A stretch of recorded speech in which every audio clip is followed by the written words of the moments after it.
Hey everyone, in this video, I'm going to show you on how you can check your NBD salary card balance. So option number one is via their application or website.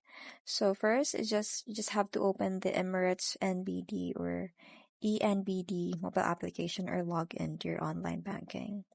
And you just have to ensure that your salary card is activated and linked.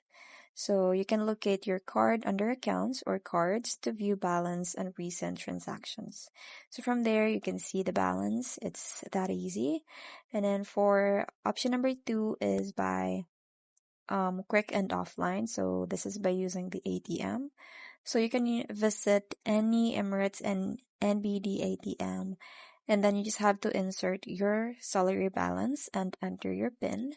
And then you just have to choose the balance inquiry or print a mini statement, which is your available balance, which will display on screen or receipt.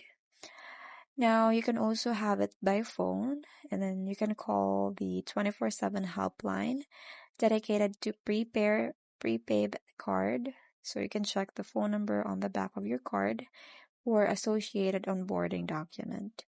So just navigate to the menu to select Balance Inquiry via IVR. So that's pretty much it. I hope you find this video helpful. Thank you for watching, and I'll see you in my next one. Bye!